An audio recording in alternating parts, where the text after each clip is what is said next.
Hello, I'm Dr. Scott Watier. And I'm Tommy Welling, and you're listening to the Fasting for Life podcast. This podcast is about using fasting as a tool to regain your health, achieve ultimate wellness, and live the life you truly deserve.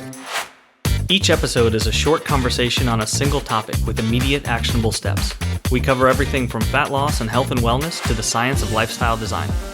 We started Fasting for Life because of how fasting has transformed our lives, and we hope to share the tools that we have learned along the way.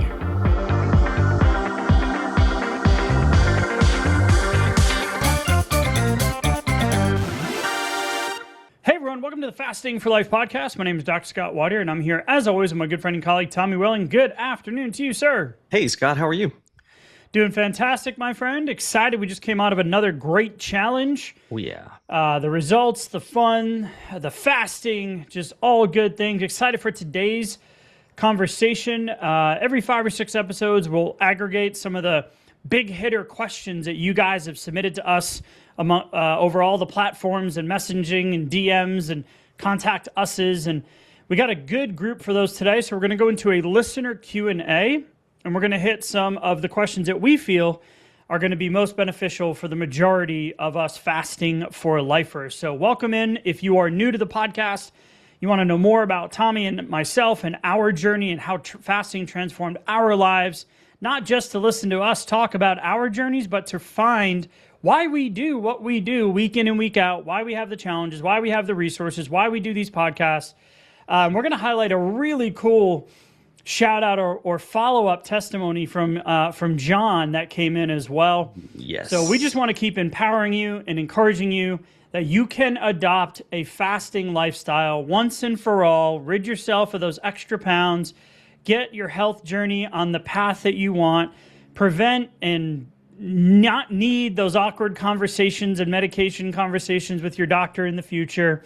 So today is going to be all about you, the listener, and the questions that you submitted. So if you're a longtime listener, thank you so much for being on this journey with us. Thank you for all of the shares and downloads and rates, reviews and likes and comments. Yes. We are truly grateful that we've reached over 5 million people when we started this a few years ago, Tommy. It's just absolutely... Thank you guys. Amazing. Mind-blowing. It doesn't make any sense, right? But we're having fun along the way. We're adopting a fasting lifestyle.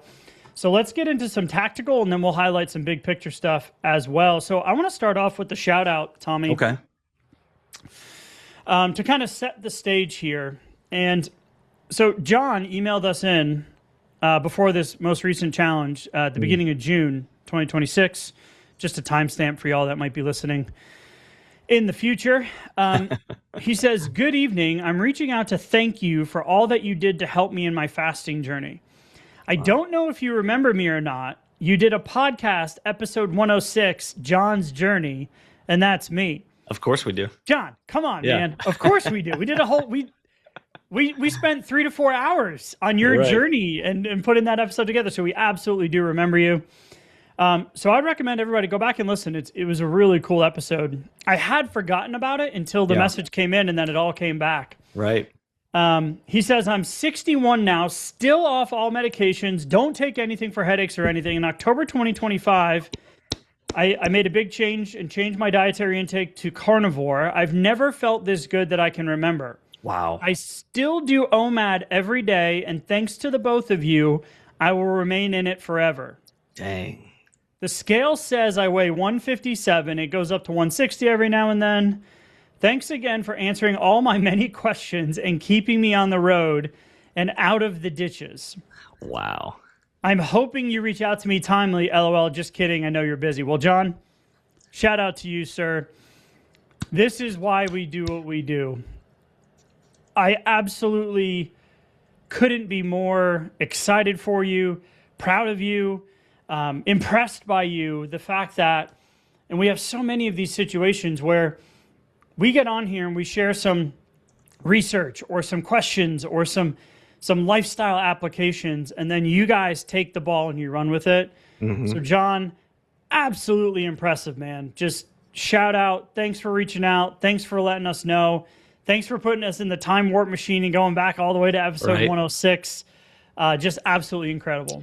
Scott, I just love it. John, thank you again. Just like Scott said, this is why we do what we do. We love to hear, not everything is roses, right? Like not every day or week or month is going to be, a perfect 10, obviously.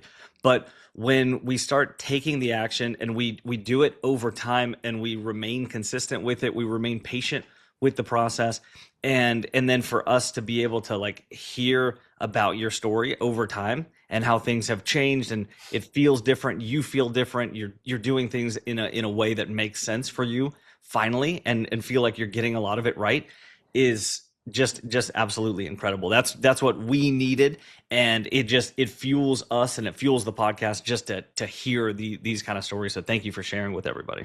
Yeah, absolutely, man. Shout out. I will reply to your email now that the challenge is over. And thank you again so much for letting us know how you're doing. So exciting. All right, let's get into some tactical questions that we've gotten.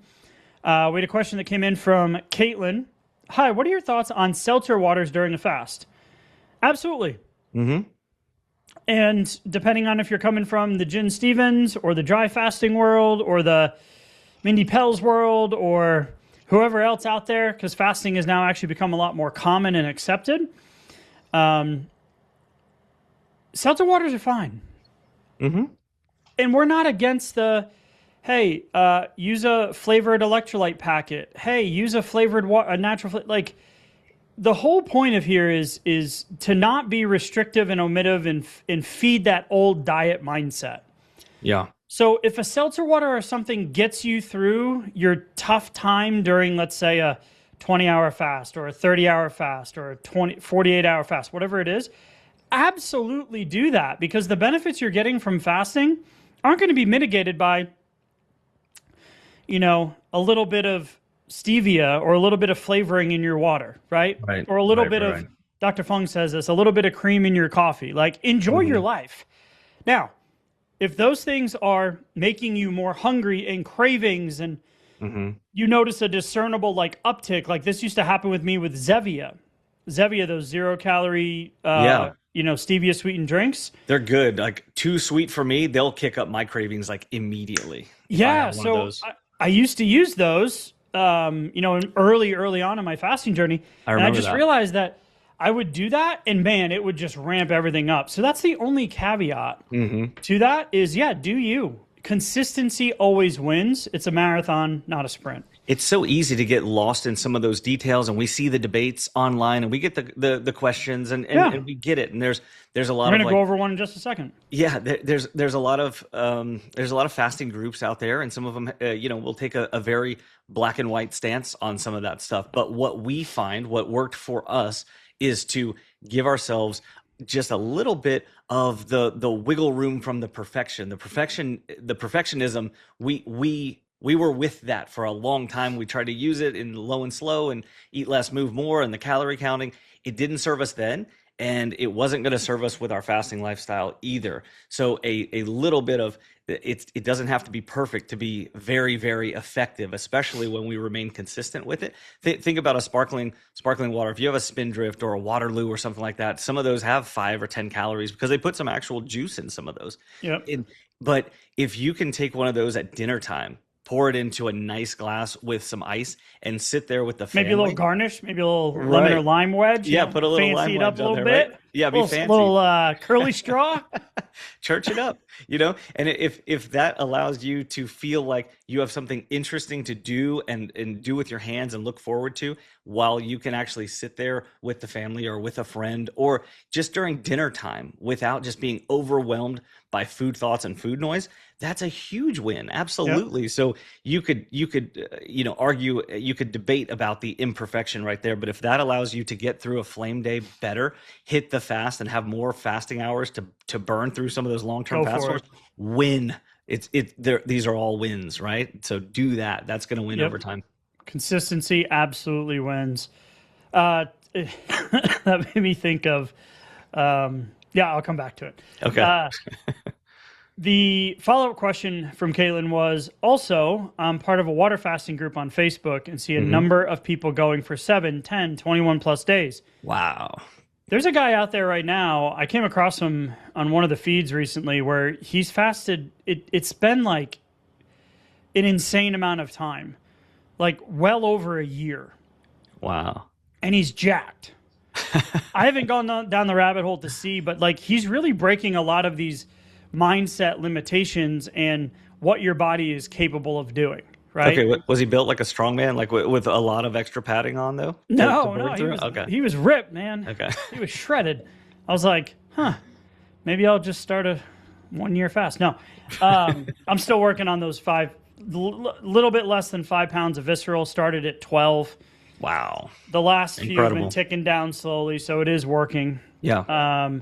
Took time to get there. It's going to take time to come off. Yeah, it did. It did take a while to get there. But anyway, so she's in a Facebook group, see a number of people doing these longer fasts. We say the best plan is the one that you'll stick to. But what are your thoughts on mixing in longer fasts if possible? So, absolutely, Kaylin. Absolutely.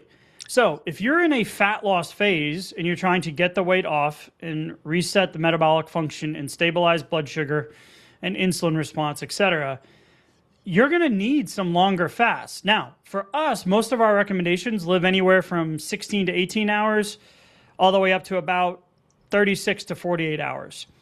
The fasts past that are really called more extended fast, and you're not going to get any additional fat loss benefits by going longer. But there are a ton of other fasting benefits that you will get. Mm-hmm. So 1 to 2 times a year, I will do a 5 to 7 day fast. It's like a reset. It strengthens my fasting muscle. It breaks the craving cycle. It really allows me to just like reset my brain and regain control. Yeah. So I'll typically do it around my birthday for some reason. That's just where it ends up in November. Yeah. Our coach Kieran usually does one like that too. Yeah. And then early spring. It's like last year we celebrated, it was like a birthday gift to myself. Yeah. So doing longer fasts is absolutely incredible. Valter Longo has a bunch of research on it. There's great benefits. But if you're truly looking for sustainable fat loss, then it's the consistent wins week over week, day over day. They're going to get you, that are going to get you to getting to your weight loss goal. And then most importantly, staying there. Mixing in a long fast, absolutely, 100%. It's a great reset for the body. All the senescent cells, all the stem cell regeneration, the gut healing, the reduction in inflammation, all that stuff is so beneficial. Mm-hmm. But yeah, so go for it. My favorite part about a 7-day fast, and it doesn't have to take 7 days for this to happen, is just some of the resetting, like you said, of the mental aspects and the dopamine reward center. Just to feel like you've already kind of shut off that part of the brain where you would normally be having all these food thoughts and food noise. I mean, to talk about the elimination or the extreme reduction of those over those first few days as you get into a more extended fast is really an interesting mental gear where you have all of this brain power, this bandwidth that then can go towards other things. And you start firing more efficiently also, just because of the way that your metabolism has shifted, and then you're in ketone production, and so your brain has a different fuel source at that point. But then also that there's no reason to worry about food right now. So it's really an interesting gear. So I love an extended fast. And yes, we do see the scale move down, and it can be relatively dramatic depending on how many days that you're going. But I like to, my favorite thing to remind myself of is have a plan for coming out of that extended fast, because that's where we see kind of the ping pong, the back and forth. That's where it can go awry. Yeah, especially for someone with some substantial weight to lose. I mean, if you have anything more than probably 25 to 30 pounds and you're doing an extended fast, it can feel like really good progress on the scale because it accelerates. And you can see this dramatic, drop over multiple days. But depending on how you're going to end that fast, and then what are you going to break that fast with, how long is your nutrition opportunity going to be, and when is the next fast after that? Yeah. Not what does your day-to-day look like after that long fast? Yep. And not the next long fast, but when are you setting that timer again? Because that's really going to determine, okay, how much did I see the scale tick back up? How did I feel afterwards? How much of that return to carbohydrate metabolism did I feel? And then I'm going to feel it again when I start getting back into the fat burning metabolism. So that metabolic switching can be tough after a long fast because insulin gets so low during that time. So just have a plan for what you're going to do on the back end of that, because I feel like people will get very fixated on the length of the fast and then not put that much strategy into what they're going to do after that fast is over. That's really important. It's interesting that we hear it often too, is that, and we're going off track a little bit here from Caitlin's question, but of course, fasting is easier than the nutrition days. Yes. Right. Yes, well, that speaks to how we ended up here in the first place, right? How do we get 20, 30, 40, 50, 60, 80 pounds of extra weight on our body, and our cravings go all, and our satiety signals and all that stuff get awry, and all these things that happen. It's like, that relationship with food. So we want you to be an intuitive eater and faster. Notice fasting is in the second position there. Mm-hmm. And that's by design. So mixing in those long fasts, great, but it's the consistency in between those times that you do that periodically throughout the year that really, really matter. I know for me, Tommy, anytime I've done a long fast, there's always 1 or 2 days, and it's been a different day that I can recall on most of them, mm-hmm. that I haven't eaten in multiple days. I feel great, but I wake up and the scale's gone up. Okay. And you're like, how? What? Huh? Right? So the mental part of these longer fasts is really what I love more than the weight loss component. The physiological benefits are there. So I love that reset a couple times a year. So Absolutely. It really just depends on the intention going into the fast and what you're trying to accomplish. But great question. All right. Let's see. 2 more here. This came in from Donna. I've been listening to a variety of your shows. I'm 64-year-old postmenopausal woman who actually loves resistance training. Hallelujah. Although it has fallen off the last couple of years, that happens to all of us. My wife asked me the other day, she's like, hey, you ever going to get back on the Peloton? I'm like, probably. She's like, oh, okay. I don't know. I could ask her, you ever going to get back into running? You ran a marathon once. Do you do that anymore? So it just kind of ebbs and flows. We get excited about things. It's new. That's how CrossFit and High Rocks and F45 and all of this stuff becomes popular, because it's new and exciting, right? Mm-hmm. But then the excitement fades. So I totally get that. So thank you for that little nuance in there, for putting that in there. It seems to me that many of the podcasts that we have are listened to are more about like just beginning moving. When we're talking about this exercise component, because we get this question a lot. We talk about sleep and stress and food choices and all of these things that are part of your fasting lifestyle. Mm-hmm. So yes, we don't have a dedicated recommendation for the ideal workout, but we want to give you some context here. And Tommy, I know you have a couple of things here that you want to mention as well. So mm-hmm. She says, fortunately for me, I'm not starting there. Do you have any resources you recommend for resistance training programs for someone of my demographic? I recently started using the Volt app, which is good. I'm just wondering if you think there is something better. Okay. What a great question. Is there something better?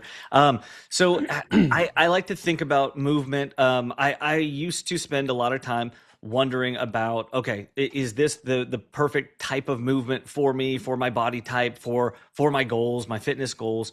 And it's like the simplicity of it, fortunately, we don't have to worry so much about the perfect thing. So let's start with, Donna, what do you enjoy doing?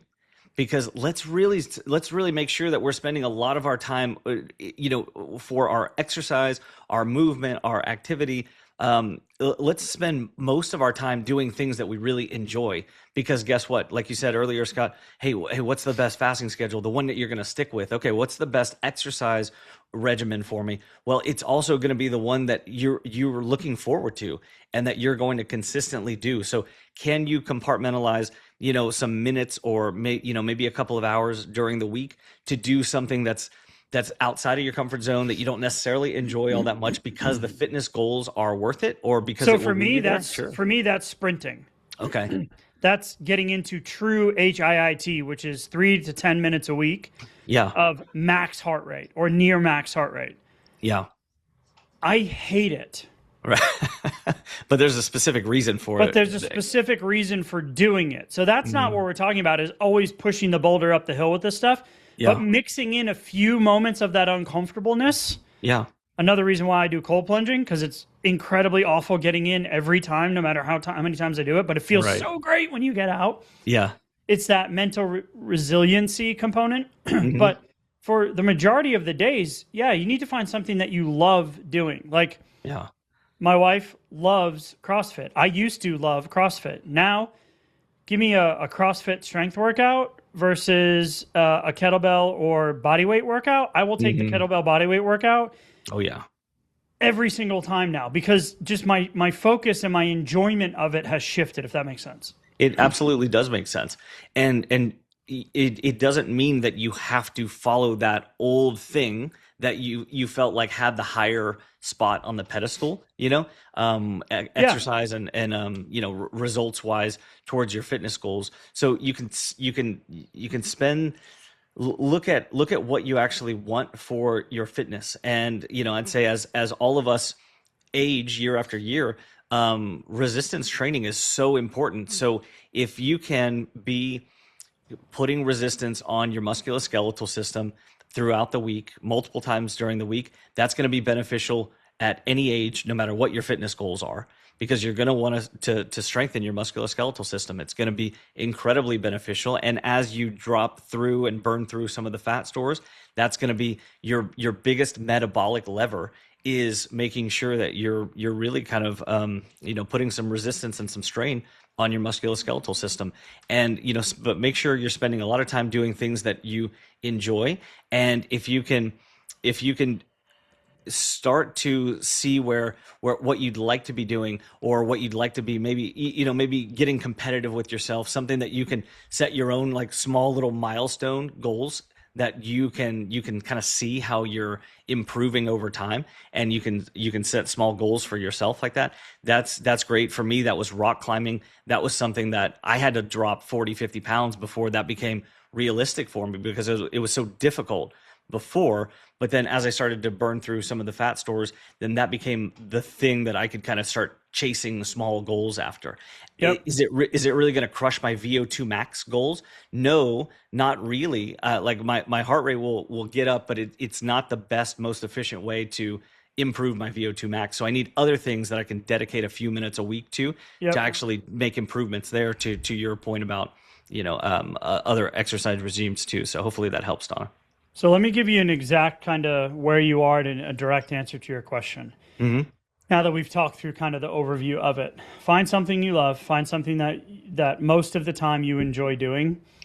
And then at your level being more intermediate, because you've really got beginners, intermediate, and then we've got like the goal specific lifters, like the people that are trying to improve strength or hypertrophy programs, depending on whether it's for performance or muscle gain. Most of us don't fall into that category, as I call us mere mortals, right? Average Joes and Janes.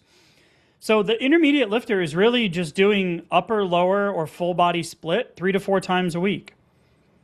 About 20 to 30 minutes. That's all you need, right? And adding in that low intense steady state zone 1 walking, daily is ideal. 5 to 6 days a week is good. You're really going to have a full picture on getting the most bang for your buck in terms of body composition, strength, prevention of bone loss in the future, et cetera, et cetera. Mm-hmm. But specifically, you asked for a recommendation. Girls Gone Strong. You can go to the website, girlsgonestrong.com. Mm-hmm. They have a specific 28-day menopause strength training program that is incredible. It puts you in a category, level 1, level 2, level 3. It outlines everything for you. And then there's also another great app out there called Caliber. I know what you're trying right now. I've tried a bunch of these apps, right? Some I like, some I don't. You just got to find something that sticks. And my wife will do this like once a year. She'll reach out to her nutrition coach and say, hey, I just need a reset, right? So they'll get into it. They'll put together a program. They'll put together a protocol. And then she goes and does that for the next 3 months with support, and then carries that on by herself until she feels like, you know what? I need something new. Mm-hmm. So Girls Gone Strong and Caliber. So hopefully that answers your question and what you were looking for, Donna. Great question. Thank you for submitting it. All right, last question. This came in from Katie. And we're going to have a conversation around carbohydrates. Okay. Are they the devil? Or are they doable? Okay. Devil's in the details, yeah. Devil's in the details. So the situation was I was going to have just a bite of soft pretzel with my lunch companion that my lunch date was having while waiting for my Cobb salad. As one bite led to another, I went totally off the tracks. I've noticed that if I eat carbs, I lose control, like an addiction. Does this make sense? Mm-hmm. Do I need to avoid all carbs forever? The only exception is sweet potato or maybe oatmeal. Thoughts? Ooh. There is an entire science-backed and approved protocol called carb cycling. Mm-hmm. It's part of the RP strength templates. It can be very complex and confounding and confusing. So I want to try to simplify this for you and answer your questions directly. This comes down to your behavioral subconscious relationship with food. The science is pretty clear on sugar addiction and what it does to the brain and the dopamine centers. It's more of a behavioral thing than it is a physiological thing. Mm. And for a lot of folks, that might sound a little, whoa, like, don't know if I want to swallow that pill. Okay. So when we're talking about this, to directly answer your question, it does make sense because there's a guy on TikTok who does this. Hey, would you like 20 tortillas? And puts them in front of himself. He does he plays both parts of this TikTok video. Yeah, he's the server and the customer. Yeah, he's the server, cook, and the patron. Mm-hmm. Hey, here's your 20 tortillas. And the guy goes, why would I want 20 tortillas? And then in what world would I sit down and eat 20 tortillas? Yeah. So then he goes, would you like me to cut them up into little triangles, deep fry them, and give them back? Okay, yeah, sure. So he literally shows a video of him cutting them up, frying them, and then he puts them back down on the table and says, okay, here's the exact same amount of tortillas. And the guy just starts shoveling them in his face with the salsa. Right. Same thing with mozzarella sticks. Yep. Would you? Hey, Tommy, do you want 6 cheese sticks? No, I'm good. In what world would I eat 6 cheese sticks? I'm Great. Not insane. Let me bread them, deep fry them, and serve them with some marinara sauce. Okay, can I get? Here you go. Can I get 10? Right. So this is why the bread comes out on the table and the drink menu is handed to you when you go to a restaurant. We have a resident chef, Robert, in our coaching group. Mm-hmm. Right? Like Robert. That's by design because you know you're going to be more likely to say yes to dessert if you start the meal with fast-acting carbohydrates. Yeah, because you're going to feel that dip. You're going to feel that blood sugar rise, and then you're going to feel it start to fall later on, too. And you're going to want to chase that. With you ever get your kids back from hanging out with grandma and grandpa after they gave them a bunch of sugar? Oh, yeah. High, crash, turn into little monsters. Mm-hmm. So there is a component to it. But you do not have to demonize or say swear off carbohydrates forever. This is why we follow our 40-40-20 recommendations. It's in the Blueprint to Fasting for Fat Loss. It's our 20-page PDF.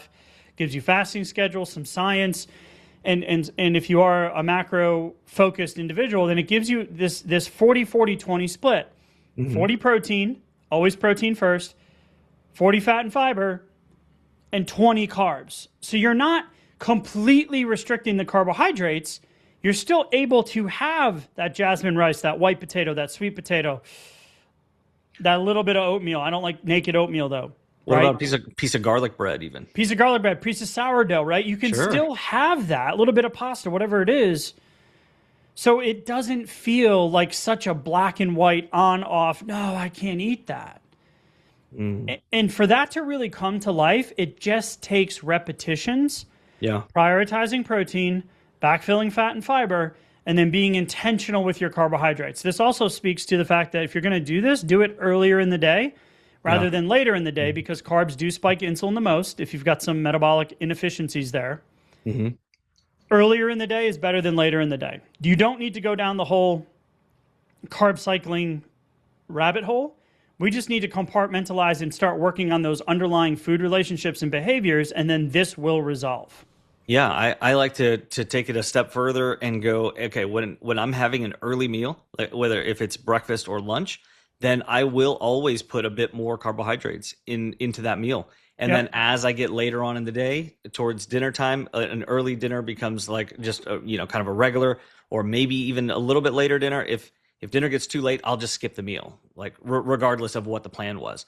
But an earlier dinner, I may still include some of those carbs, but then at a certain point during the day, I'll just completely remove them from the meal, right? And that works for me. I sleep better, and that's just a way for me to kind of move that line so that I'm not always just saying no to a macronutrient group. That's not good for me mentally. It's also not great for you physiologically too. You need carbohydrates to build sex hormones, to build lots of things within the body, and so carbohydrates, progesterone specifically in the second half of the menstrual cycle. Absolutely, and so the other thing that I will say is that early on in my fasting journey, pizza really kind of had like a big part of my dopamine reward center, and it was just like kind of a big motor pattern, big salty, crunchy pattern. For me too, like chips and popcorn and those types of things. Those are big pulls for me.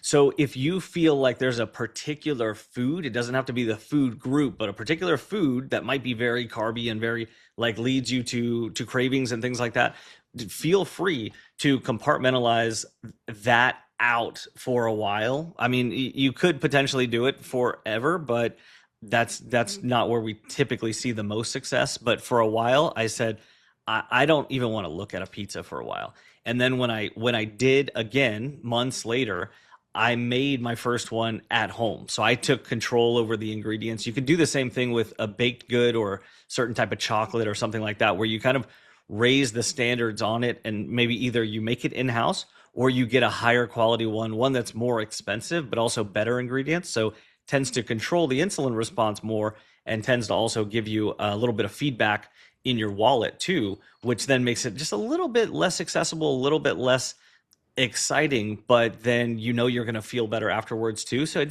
tips the scales in your balance a little bit for that dopamine reward center, especially when it feels like it's just pulling you in one direction. Yep, absolutely. So yes, there's a little bit of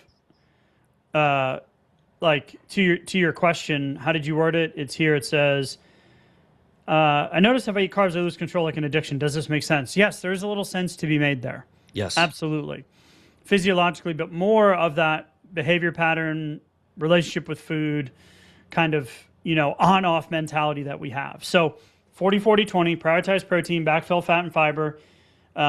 To Tommy's point, if there's something that's really a trigger, we need to abstain for a while. And if you're a type 2 diabetic managing your blood sugar with multiple medications and maybe insulin, then going low carb or keto or carnivore for a while and removing the carbohydrates is a great thing to do while you allow insulin to come down and that metabolic function to come back online. Absolutely. But you don't have to feel like this is going to be forever.